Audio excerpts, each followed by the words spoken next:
உனக்கு அரை மணிக்கூர் ஆகும். அம்மா சந்திரமதிக்கு சிறப்பாக மணப்பெண்ணை அலங்காரம் செய்வேன். என்னென்ன வேண்டும் எல்லா தளவாடுகள் எடுத்துக் கொண்டு சந்திரமதி மணப்பெண் அலங்கரிக்க வேண்டும் என்று சந்திரன் சொல்ல பெண்கள் சந்திரமதி மணப்பெண்ணை அலங்கரித்துக் கொண்டிருக்கிறார்கள். சரிதான். அங்க அப்படி இருக்க இங்க மன்னர்லாம் வந்திருக்க மதிங்களா பாக்குறாங்க. என்ன சுயவர திருமணம் சந்திரமதி எப்போது வருவாள் நம்மளை பிடிக்குமா பிடிக்காதா எல்லா நாட்டு மன்னர் படப்படுத்திட்டு இருக்கிறாங்க. அவர் நம்மளோட அண்ணமெல்லாம் கொஞ்சம் அழகா இருக்காரு. ஆமா, ஒருவேளை அவரை பிடிக்குமோ? நாமளும் யானையில வந்தோம். ஆமா, அவர் குதிரையில வந்திருக்கீங்க. தங்க தேர்ல வந்தவர். ஆமா, நம்மளும் கரப்பா இருக்கும். ஆமா, அவரு கொஞ்சம் வெளுப்பா இருக்காரு. நம்மளை பிடிக்குமா பிடிக்காத என்று பின்னாடி இருக்கிறவரை பாருங்க, அழகா இருக்காரு. போட்ட துணி போட்டிருக்காரு. அரசர் அவரு பெரிய மன்னர். அவரெல்லாம் பிடிக்குமோ? ஆமா, தாடி வைத்த மன்னர். பிடிக்காது, அவரு மீச கிடையாது. அழகா இருக்கும். பென்சில் தாடி வச்சிருக்காருல்ல, அதனால தாடியில பிடிச்சது பிடிக்கும். இருந்தாலும் ஒவ்வொரு நாட்டு மன்னர்களும் ஒருவருக்குள்ள பேசிக் கொண்டிருக்கின்றார்கள். ஆமா, அண்ணாதி மன்னர்கள் எல்லோரும் இங்கே சபையிலே பேசிக் கொண்டிருக்க அங்கே சந்திரமதியானவர்களை அலங்காரம் செய்தார்கள். அலங்காரம் செய்தவர்கள் அப்படி அழைத்து வருகின்றார்கள்.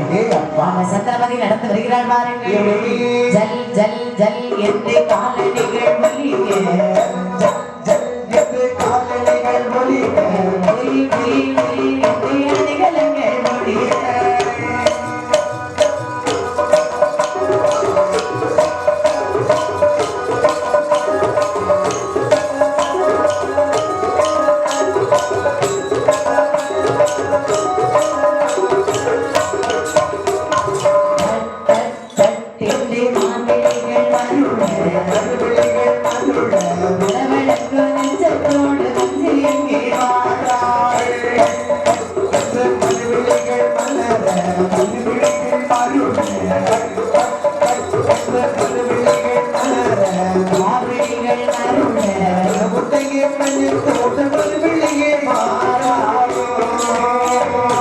சந்திரமதி பெண்ணானவளுக்கு சிவபுரம் என்று அழகாக அலங்காரம் செய்து தோழி பெண்கள் அவளை மணமேடைக்கு கூட்டி வருகின்றார்கள்.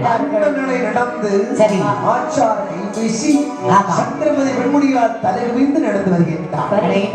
எல்லோரும் பார்க்கிறாங்க. சரி, ஏன்னா பெண்ணாக இருந்தால் அச்சம் படம் நானும் பயிர்ந்து வேண்டும். உண்மைதானே? கண்டிப்பாக. நான்கு குணம் ஒரு பெண்ணுக்கு இருந்தால் மட்டும் அந்த பெண்ணு. சரி, இந்த குணம் ஒரு குணம் மாறினாலும் பெண்ணுகளே பேய். அச்சமடம் நாம பயிர்ந்தாரு என்னே இந்த பெண்ணுக்கு ஒண்ணும் கிடையாது. அப்படியா? பெரிய பேய். ஏன்னா அச்சம் என்பது என்ன தெரியுமா? பயம். நாணம் என்பது வெட்கம். வெட்கம் இன்னைக்கு எந்த பெண்ணுக்கும் கிடையாது. கிடையாது. ஒரு பையன் பார்த்துட்டோம்னா எப்படி அக்கோ என்னடி பார்க்காம வந்துருக்க என்ன ஓடிடும்ல. அதை இப்போ பார்த்தா என்ன ஒரு மாதிரி பார்க்க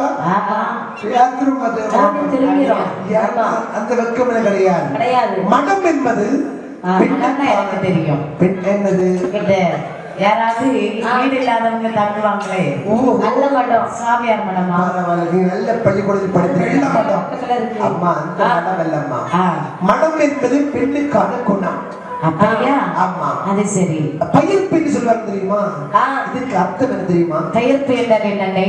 பயிர்ப்பு என்பது சகிப்பின் தன்மை. சகிப்பின் தன்மை. பெண்ணுக்கு அச்சம், மடம், நாணம், பயிர்ப்பு இந்த குணங்கள் இருந்த போதிலும் இந்த பயிர்ப்பு கொண்ட குணம் இல்லை என்றால் அங்க டைவர்ஸா நடக்கும்.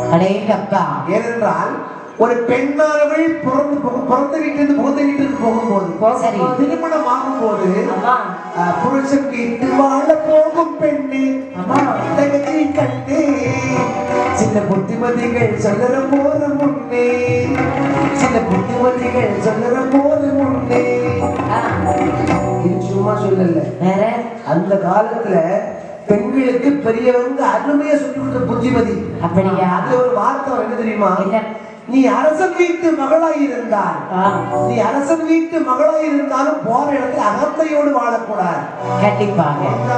10 லட்சம் ரூபாய் தரட்டு, ஒரு கார் தரட்டு, 50 ஏக்கர் எழுதி தரட்டு, இதுல உலகத்தை இருக்கணும்.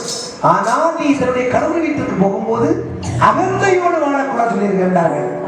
அப்படி ஒரு பெண் வாழ்ந்தால் அங்கு டைவர்ஸ் தான் வரும். அதுக்குதான் சொல்லுவாங்க ஒரு பெண்ணானவளை புகுந்த பிறந்த வீட்டிலிருந்து புகுந்த வீட்டிற்கு போகும்போது பல பல கற்பனைகள் மனவுல சென்றிருக்கும் போது அங்கபடி மாறிடும். எதிர்பார்ப்புகள் போகும்போது நடக்கலையில கோபம் செய்யும். கண்டிப்பாக சில பேர் வீடு சொந்த வீடுன்னு சொல்லுவாங்க, ஆனா வீடு சொந்தமா இருக்காது. இது என்ன தெரியுமா, எனக்கு திருமணம் ஆச்சு. அப்படியா? கல்யாணம் ஆயிட்டா? அதாவது கல்யாணம் ஆகிட்டா. என்ன ஆச்சரியம், தாத்தா அப்படி தெரியவே இல்லை தம்பி. எனக்கு ஆச்சரியம் தான். 16 மாதிரி இருக்கிறான். நம்மளுக்கு எப்படா கல்யாணம் ஆச்சு அப்படி சக்கரை போட்டுட்டு இருக்கேன். திடீர்னு நடந்த கல்யாணம். மரியாதை வயசு மணப்பெண்ண கூட்டிட்டு வந்தாச்சு. பால் காப்பி கொடுப்பாங்க இல்லையா, அப்ப வீடு வீடா பால் காப்பி கொடுத்துட்டு இருக்கோம். அப்ப மணப்பெண்ணு தங்கச்சி பின்னாலே வாரா. என்னடா இந்த வீடா இருக்குமோ, 8 மாடி வீடு இருக்கு. இதுவா இருக்கு, அந்த வீடு இல்ல. இந்த வீடா இருக்குமோ, 3 மாடி. ஏன்னா கடைசி வீட்டை காணிச்சு கொடுக்கல. வீடு வளர்ப்புற வீடு இல்லையா, அப்ப லவ் பண்ணும்போது அப்படிதான். ஏன்னா ஒரு பைக் இருந்தா போறவங்க இல்லை எப்படி மயக்கிறோம். வீட்டுக்கு வீடு தெரியாது, ஒரு பைக் இருந்தா போல மயக்கிறோம். அப்போ திருமணத்தை முடிச்சு பால் காக்கி கொடுக்க ஊடு கூட வாரம் ஒரு 100 வீடு தாண்டியாச்சு. சரி, இந்த வீடா இருக்கு. 100 வீட்லயே பால் கூட சாப்பிட்டீங்க. ஆமா, வாசிங்க எப்படி கிடைச்சிருக்கும். நம்ம குடும்பம் பெரிய குடும்பமாகும். இங்க இருந்து கூப்பிட்டு அங்க வரைக்கும் ஆள் நிற்கும். அப்ப மனைவியை போட்டு மனைவிக்கு டயர்ட் ஆகிடுச்சு. இந்த வீடா இருக்குமா அந்த வீடா இருக்குமா பார்த்தா கடைசியில கொண்டு விட ஒரு வீடு வளர்ப்ப வீடு. ஐயோ, முகம் எப்படி பார்த்து பாத்தீங்களா, வாழ்க்கை போச்சு. சரி சரி, புரிசை இப்படி வளர்ப்புற வீட்டுல இருக்காரு. சந்தனம் பார்க்க முடியாது, அப்படி முகத்தை பார்க்க எப்படி போல நடக்கும். ஒரு கணவனின் இன்பத்திலும் துன்பத்திலும் கஷ்டத்திலும் நஷ்டத்திலும் அழுகையிலும் சிரிப்பிலும் எந்த ஒரு பெண் கூட இருந்து சரி அவனுக்கு ஒத்துழைப்பு கொடுக்கின்றாள், அந்த குடும்பம் நல்லா இருக்கும். அதான் சொல்லுவார்கள், எதிர்பார்த்திருக்கிற இடத்திலே எதிர்பார்ப்பு இல்லாத இடத்திலே எப்படி ஒரு பெண் நடந்து கொள்கின்றாலும் அந்த குடும்பம் நல்லா இருக்கும். நல்லா இருக்கும். டைவர்ஸ் என்பதே வராது, சண்டை வராது. சண்டையும் வராது. சண்டையோடு நம்ம வாழ முடியாது. அம்மா வீட்டுக்கு போறேன் எப்படி நிறைய டைவர்ஸ் நடக்குது. அதுல காரணம் முதல்ல அம்மா தான். அம்மா தான். யார் பிள்ளையை தங்கம் போல பார்த்தேன், தகரமா ஆகிட்டாரப்பா. என்ன செய்யறது, அப்படி நல்ல அம்மா இருக்காங்க. எனக்கு எல்லாம் அம்மா வந்து வச்சிருக்கு பாருங்க. நான் வந்து என் வீட்டுக்காரர் இல்லாம எங்க வீட்டு பக்கத்துல போய் இறங்குறேன்னு வைங்க, அவ்வளவுதான் அவ்வளவுதான். ஆனா வீட்டுக்கு போனா ஒரு குளத்தை தாண்டி போனோம், போகணும். குளத்தை தாண்டி என்ன அனுப்ப மாட்டாங்க. ஐயோ, என்ன ஆச்சு, வர மாட்டாயே. கண்டிப்பா ஆட்டோ, ஆட்டோக்கு போன் போடு, கிளம்பு போயிட்டு வந்தாவா. அதுதான் ஒரு நல்ல தாய். நல்ல தாயா சேர்ந்துதான் போன சேர்ந்தா வரணும். ஒத்தைக்கு கிளம்பு போக கூடாது. ஒத்தைக்கு சண்டை போட்டுட்டு வந்திருப்பேன். சரி வா, என்ன யாருன்னு கேட்க வேண்டாமா? நீங்க வீட்டு பக்கம் வரக்கூடாது. சண்டை போட்டாலும் சந்தோஷமான கணவன் இருந்து கொள். இப்படி எல்லாம் இருக்கின்ற காலகட்டத்திலே சரி இந்த சந்திரமதி பெண்முடியான மணப்பெண்ணாக அலங்கரித்து வருகின்ற வேளையில் அச்சப்படன் ஆரம்பிப்பு என்ற 4 குணங்களோடு நடந்து வந்தான். பார்த்தாட மன்னர்கள் சரி அப்பா சந்தோதரிய மருமகனான சந்திரமதி வந்து கொண்டிருக்கின்றார். எல்லோரும் அப்படி குனிந்து நிமிர்ந்திருக்கின்றார்கள். என்னை மனமுடிப்பாள் என்று எல்லா தேசத்து ராஜாக்கள் எதிர்பார்ப்போடு கொண்டிருக்க தோழியர்கள் சந்திரமதியை கொண்டு வந்தார்கள். கொண்டு வந்தவர்கள் சொல்லுகின்றார்கள், அம்மா இருக்கக்கூடிய மன்னாதி மன்னர்களை உங்களுக்கு நாங்கள் அறிமுகம் செய்து வைக்கின்றோம். யாரை பிடிக்கிறதோ அவர்களை மனமுடித்துக் கொள்ளலாம். அப்படியே ஆகட்டும். அப்படி என்று சொல்லி என்ன சொல்கிறார்கள் பாருங்கள். சொல்ல பாண்டியதா பாண்டியதா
வந்துதான் இருக்கின்றார்கள். ஆனாலும் முதலாக ஏதோ 3 மன்னர்கள் சேர்ந்து இருக்கின்றார்களே. ஆமா, சேர சோழ பாண்டிய மன்னன். ஆமா தோழி பெண்களே, என்னம்மா? சேர சோழ பாண்டியர்கள் இருக்கின்றார்கள். அப்படி இருக்கிறதா? ஆனால் முகத்தில் ஒரு ஐச்சொலிப்பு இல்லாமல் இருக்கின்றார். சேர மன்னன் சிரித்து கொண்டுதானே இருக்கின்றார். என்னை மணப்பெண் என்னை மணமகனாக அடைய வேண்டுமானால் இப்படி சிரித்தால் மட்டும் சந்தோஷப்படுவேன். ஆமா, வந்து ஊருல தான் என்ன பண்ணுவேன் இல்லையா? அப்ப அந்த சோழ மன்னன் சோழ மன்னன் பிடிக்கவே இல்லை. அவர் டவரா இருக்கேன். பாண்டிய மன்னன் பாண்டிய மன்னன் சந்தோஷத்தை நிமிர்ந்து போற கண்ணரை கையிட்டு அவர் ரொம்ப பிஸியா இருக்காரு. முதல்ல கோயிலுக்கு வரும்போது இப்படி மொபைல் போன் கொண்டு வரக்கூடாதுன்னு நீ சொல்லணும். அப்பதான் பாண்டிய மன்னன் நிமிர்ந்து பார்ப்பாரு. பயங்கர பிஸி. ஆமா, வேலை பார்த்துட்டு இருக்காங்க. நிறைய வேலையை பார்த்தா ஒரே கேமா தான் இருக்கும். ஏன்னா நம்முடைய வேலையை முடமாக்கக்கூடிய மொத்த செய்யறது மொபைல்ல உண்டு.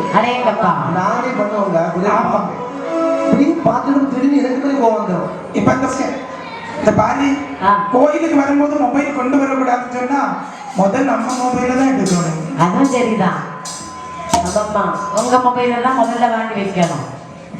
அதாவது கோவிலுக்கு முதல்ல மொபைல் கொண்டு வரவும் இல்லையோ, முதல்ல நம்முடைய கலாச்சாரத்தை பயன்படுத்த முதல்ல செய்யணும். சரி, கோயிலுக்கு போல நம்ம எப்படி போகணும், கல்யாண வீட்டுக்கு போன எப்படி போகணும், சடங்கு வீட்டுக்கு போன எப்படி போகணும், ஒவ்வொரு இடங்களுக்கும் ஒவ்வொரு ஆடைகள் இருக்கின்றது. அந்த ஆடைகளுக்கு யார் பயன்படுத்துறா? அடுத்த வடதேசத்துக்கு வந்த எல்லா மாடலையும் பார்த்து நம்ம மாத்திக்கிட்டு இருக்கோம். வடதேசத்துல இருந்து வந்தவங்க எல்லாம் இப்ப சாரி தான் கட்டுறாங்க. அவங்க கட்டுறாங்க, நம்ம மாறிட்டு இருக்கோம். நம்ம மாறிட்டோம். ஆமா, அவங்க எத்திசைக்கு போனாலும் அவங்க பழக்கத்தை மாற்ற மாட்டாங்க. ஆமா, நம்ம மட்டும் அந்த காலத்துல அக்காட்ட கேளுங்க, சாரி கட்டும் போது கால் பாதம் தெரியக்கூடாது என்று சொல்லி அப்படி சுண்ணத்து போட்டுருவாங்க. உண்மைதானே? அன்னைக்கு கால் பாதம் தெரிந்தால் கால் தெரிய மூடி போடும் அப்படிம்பாங்க. அப்படி இல்லை. இங்க ஒரு ஏதோ பேண்ட் கேட்டா ஏதோ சின்ன